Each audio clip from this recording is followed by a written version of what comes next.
26 provinces, 145 territoires, la grandeur de notre cher et beau pays. Fidèles téléspectateurs aimables de 10e Télévision, bonjour et bienvenue dans cette émission Entretien. On va parler République démocratique du Congo, notre cher et beau pays. Avant de commencer, je dois vous présenter mon invité. Il s'agit de M. Nathan Manata. Bonjour et bienvenue dans cette émission. Bonjour Ndeko Joël, Bote Nabalandi, notre émission. Merci beaucoup. Vous venez franchement de Kwango. La province de Kwango va bien? Oui. Dans l'ensemble, la province du Kwango va bien. Mais dans le secteur éducationnel, il y a un peu de couac. Donc, parlons de Kwango comme province administrative, ça va. Oui. Mais parlons de Kwango comme province éducationnelle, ça ne va pas. Très bien. Parlons de Kwango comme province administrative. Ça va, mais parlons de Kwango comme province éducationnelle, ça ne va pas. Qu'est-ce qui ne va pas? Nous avons reçu tant de dossiers ici, dans notre chaîne. Qu'est-ce qui ne va pas dans la province de Kwango, allais-je dire? Merci beaucoup. En parlant de la province éducationnelle Kwango 1, parce que, laissez-moi vous dire que non, la province du Kwango, il compte dans son sein 2 provinces éducationnelles. Okay. Donc nous avons le Kwango 1 et le Kwango 2. Okay. Le ministre d'État, ministre de l'Éducation nationale, vient de signer Raissa Malou. Raissa Malou. Oui. Okay. Elle vient de signer un arrêté ministériel nommant les inspecteurs principaux provinciaux dans toute l'étendue de notre pays. Donc au total, on compte 60 provinces éducationnelles. Oui. Et le Kwango lui-même compte 2 provinces éducationnelles. Kwango 1 et Kwango 2. Nous avons Kwango 1 qui regroupe les 3 territoires. Donc nous avons Kenge, nous avons Feshi et nous avons Popokabaka comme le territoire que la province éducationnelle Kwango 1 compte. Et puis le Kwango 2, lui, il récupère les 2 provinces et les 2 territoires qui restent parce que la province du Kwango 1 a 5 territoires. Au juste, qu'est-ce qui ne va pas sur le plan éducationnel dans la province de Kwango? D'abord, en général, parlons de cette province.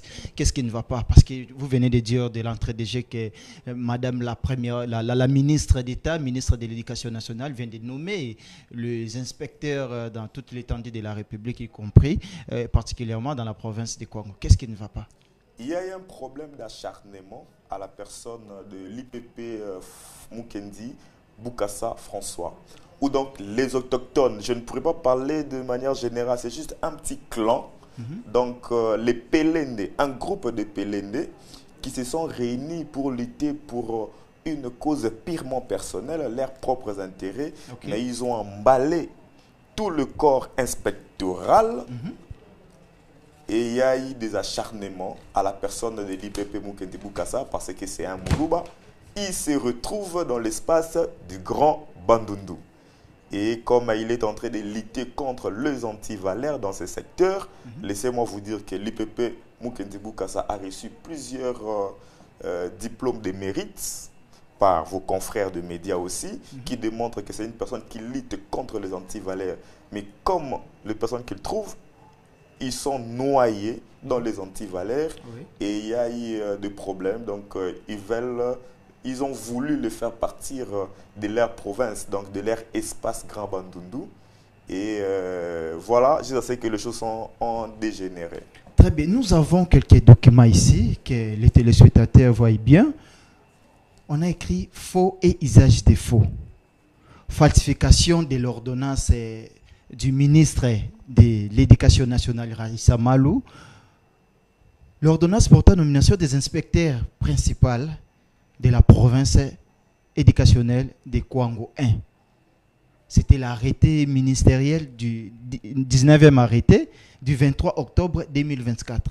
Comment est-ce que vous avez détecté que cette ordonnance-là a été falsifiée?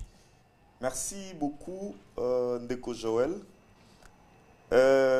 Madame la ministre, ministre d'État, ministre de l'Éducation nationale et Nouvelle Citoyenneté, en date du 23 octobre 2024. 2024, oui. Madame Raissa Malou, son Excellence, elle a signé un arrêté nommant les inspecteurs principaux provinciaux.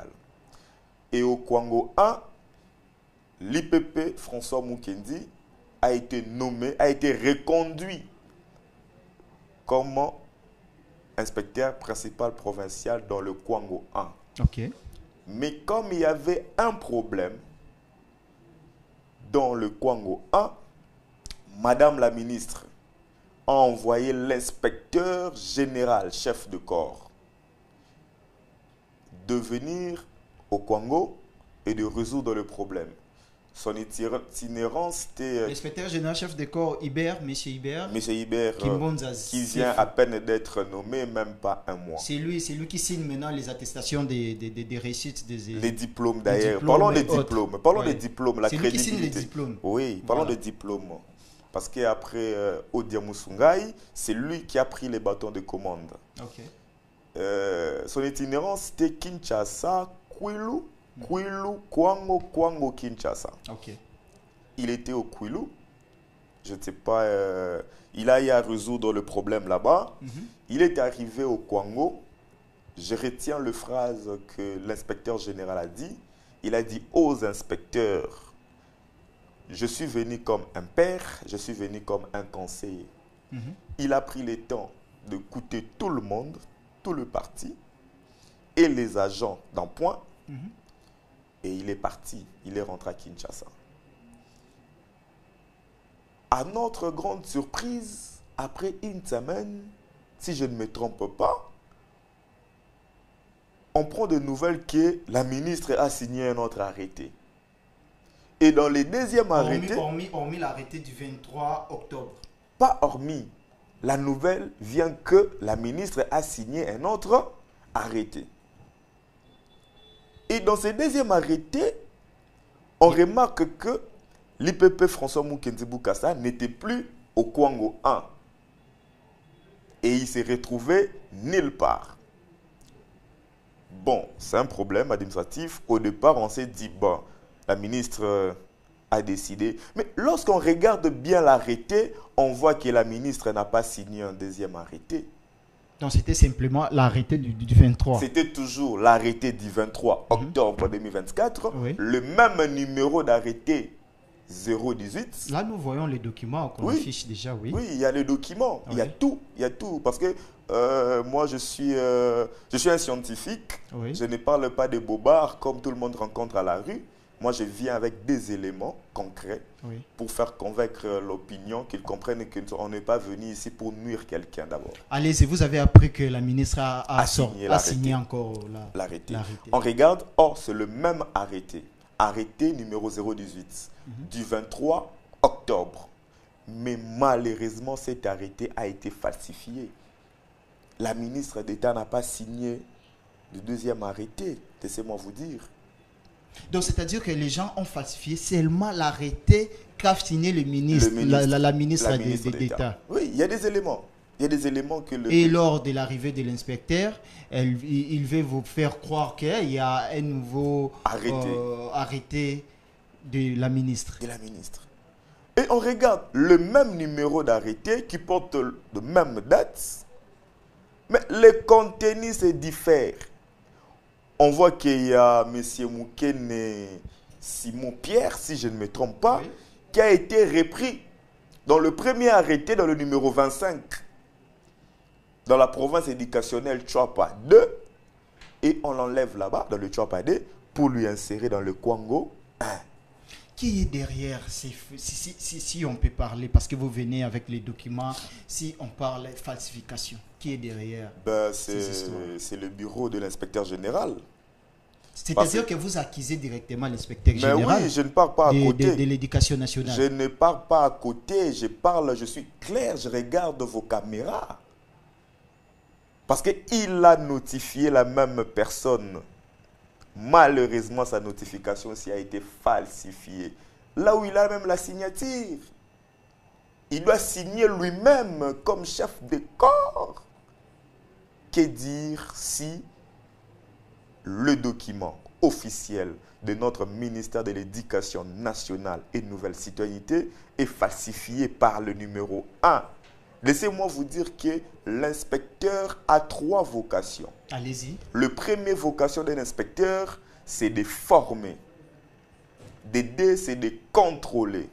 Troisièmement, c'est d'évaluer. Dis-moi, si le bureau de l'inspecteur général, chef de corps, c'est lui qui a le pouvoir de signer sur nos diplômes,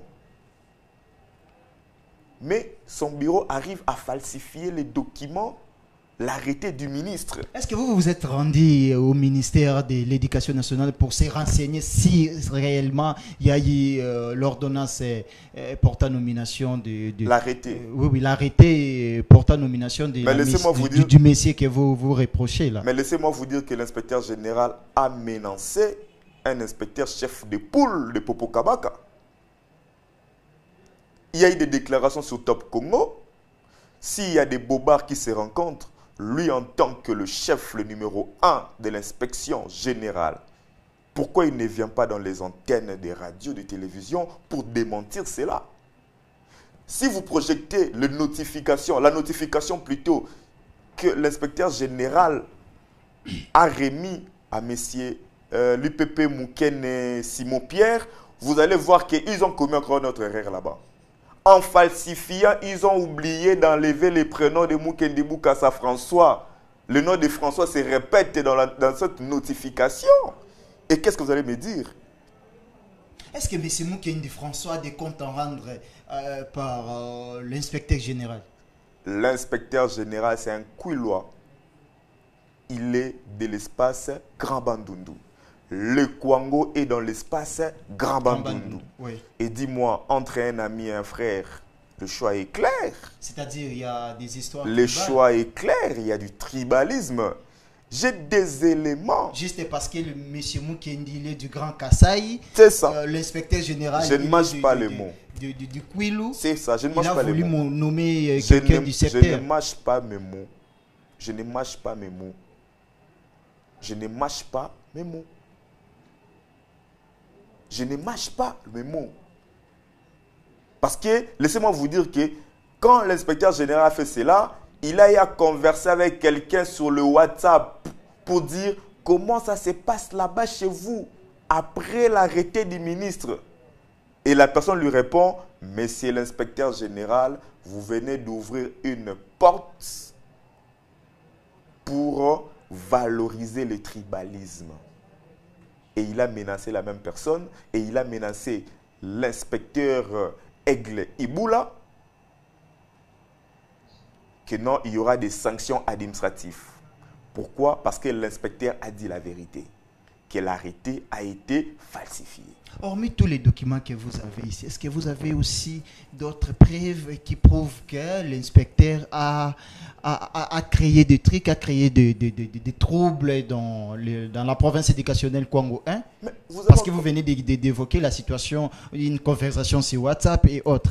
Est-ce qu'il y a vraiment des preuves tangibles hormis ces documents? Vous savez, monsieur Joël, vous avez encore besoin de quelles preuves? Qui a notifié monsieur Mouken et Simon Pierre? Qui l'a notifié? Qui l'a notifié? La notification de la ministre Non, la ministre signe l'arrêté. Oui. Et l'inspecteur général, chef de corps, notifie les personnes qui sont reprises dans l'arrêté. Qui a notifié M. Simon Pierre? Qui l'a notifié? Donc on peut retenir que l'inspecteur général chef de corps a falsifié l'arrêté du ministre. Ben oui. Ben oui. Et aujourd'hui, on parle de l'éducation nationale et nouvelle citoyenneté. Aujourd'hui, on parle de l'éducation nationale et nouvelle citoyenneté. Cela veut dire quoi? Nous devons apprendre à nos enfants à être un bon citoyen. Nos enfants doivent être des modèles. Et qui est le premier modèle? C'est l'inspecteur général. Comment est-ce qu'un inspecteur peut arriver dans une école et faire le C7? Le C7, c'est le contrôle des dossiers avant que l'élève puisse être candidat à l'examen d'État.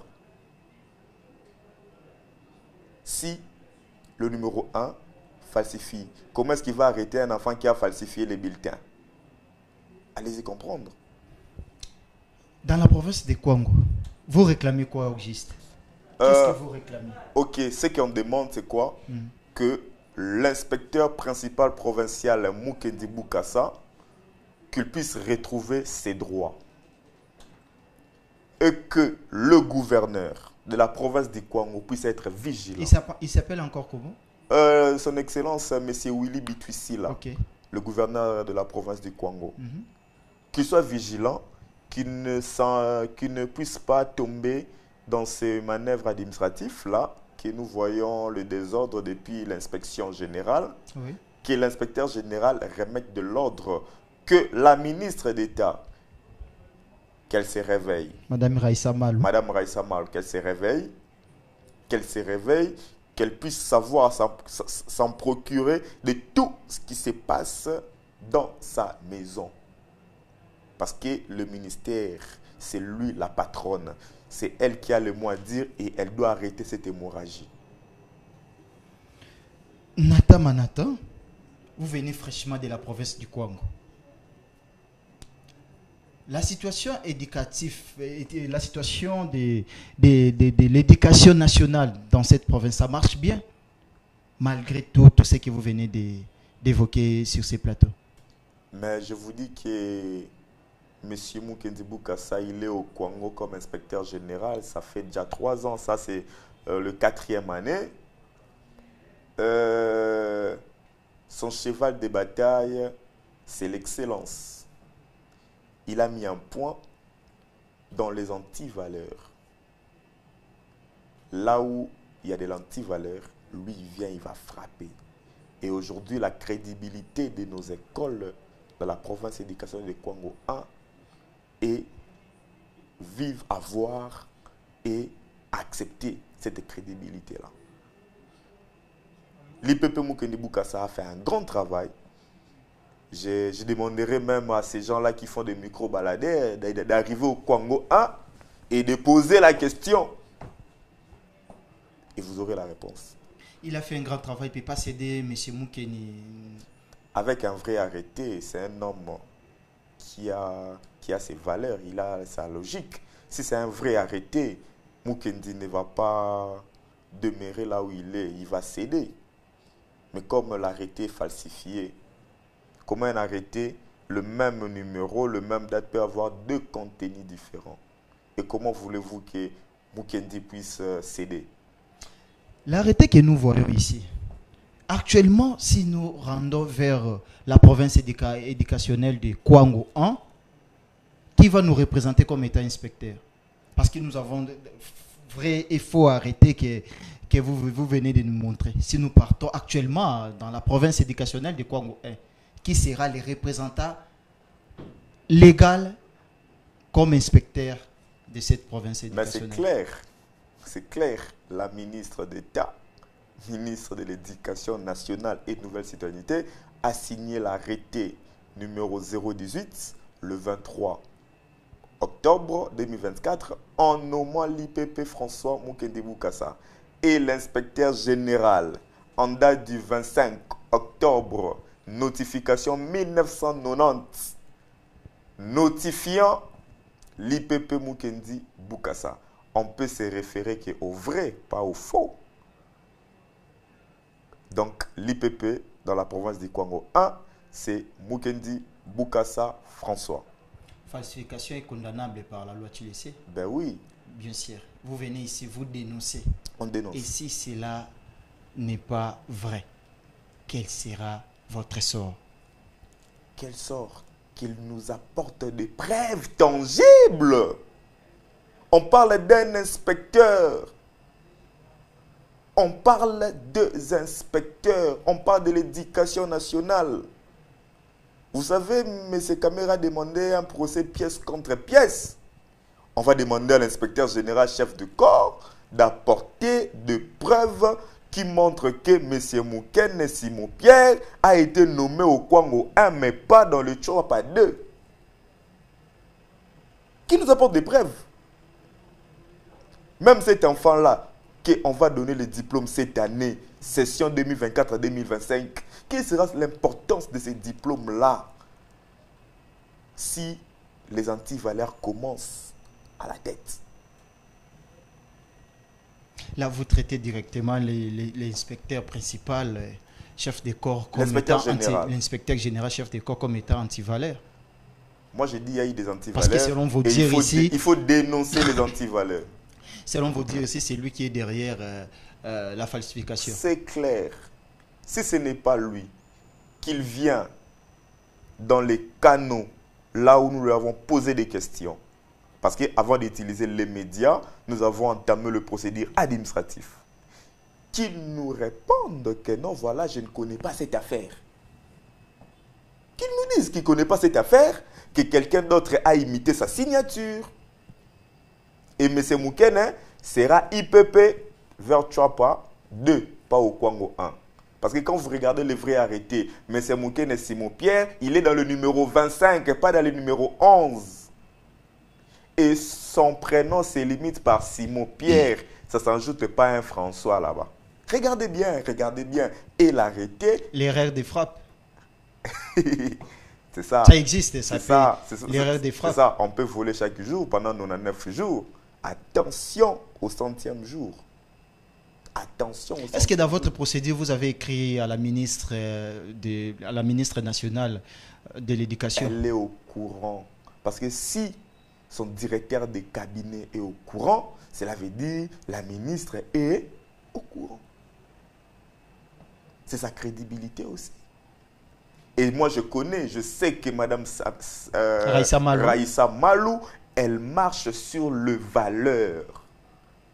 C'est une femme qui a débuté avec des valeurs, elle continue de marcher avec des valeurs, c'est une personne crédible. Et il ne faut pas que quelqu'un puisse venir salir le profil de son Excellence, Madame la Ministre.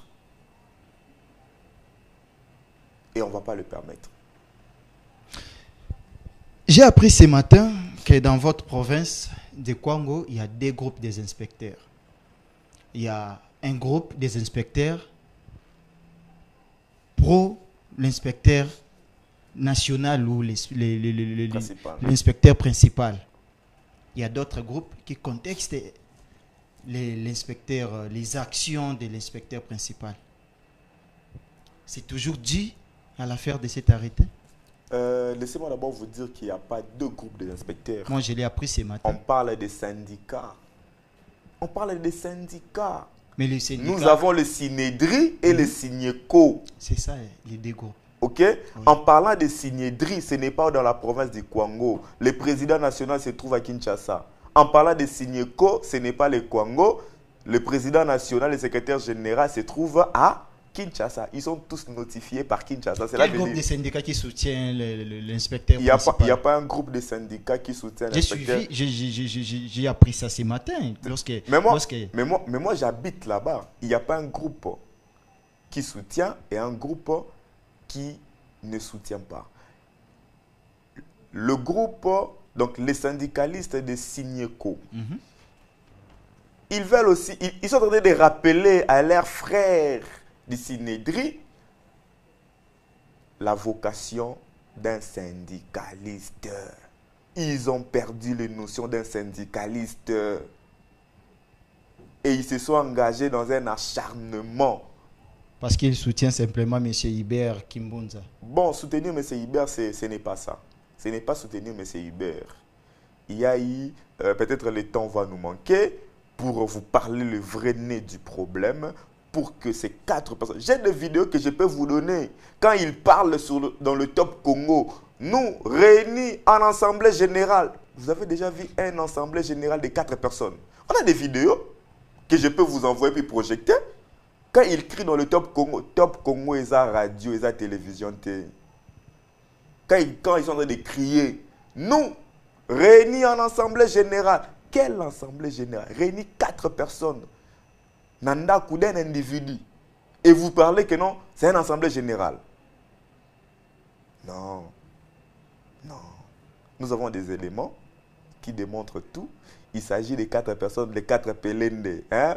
Pelende. Les Kwangolais savent. Les Kwangolais savent.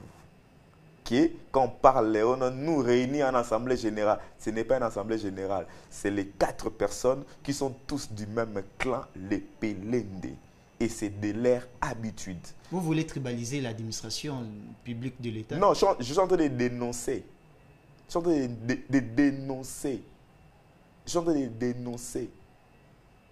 Je ne fais que dénoncer ce qui est anti-valeur. On parle de l'éducation nationale et nouvelle citoyenneté. Un inspecteur doit être un modèle à suivre. D'abord, à cause de la crédibilité des diplômes que nous octroyons chaque année. À cause de cela. Si un inspecteur qui est appelé à contrôler commence à falsifier, comment est-ce qu'il va contrôler les bulletins des candidats finalistes? Je ne sais pas si vous comprenez. Tu es appelé à contrôler. Mais toi-même, tu falsifies.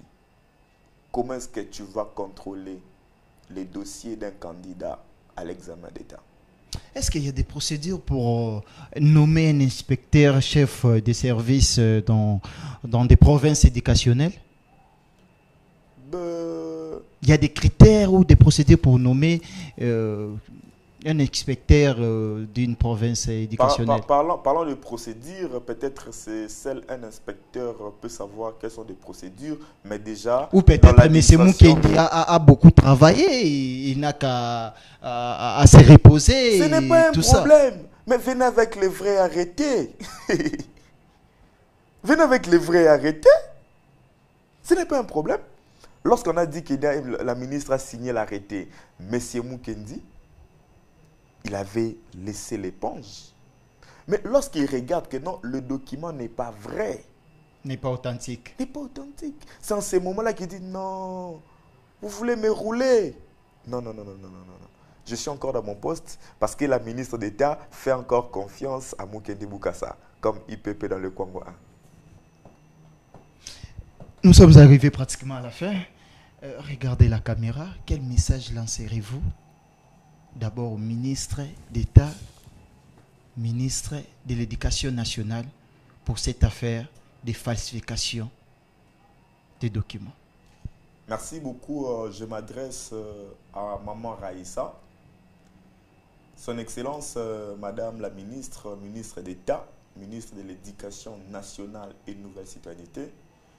L'arrêté ministériel numéro 018 du 23 octobre 2024 porte votre signature. Et c'est votre signature qui est manipulée. Si votre signature est manipulée, c'est votre pouvoir. La signature, c'est votre pouvoir. Tout le monde peut parler, tout le monde peut proposer, mais seul vous qui peut signer. Donc la signature, c'est votre pouvoir. Je vous demande de s'impliquer de manière très directe, pas indirecte, très directe, en fait, pour trouver une solution très rapidement, sinon le Congo reste toujours en arrière par rapport aux activités de l'année. Nous avons déjà perdu le temps. Le Congo est en retard, mais dites un mot, si l'IPP François doit partir, vous devez signer un autre arrêté, le vrai arrêté qui sera publié, qui portera un autre numéro et d'autres dates. Mais si vous avez toujours votre confiance à l'IPP Mukendi Bokassa, que l'inspecteur général puisse respecter votre signature. Merci beaucoup. D'abord, merci de répondre à notre invitation, d'éclairer l'opinion sur les dossiers des falsifications de l'ordonnance de la ministre d'État, ministre de l'Éducation nationale et nouvelle citoyenneté. Je dis un grand merci à nos téléspectateurs de nous suivre. Je demande aussi à la ministre d'État, ministre de l'Éducation nationale, Raïssa Malo, de s'impliquer sur ces dossiers pour éviter ces genres de falsifications dans des documents administratifs de l'État congolais. Quant à moi, je vous dis bonne suite des programmes sur votre chaîne 10e Télévision. Merci encore une fois de plus, Nata Manata, de répondre à notre invitation. Merci beaucoup.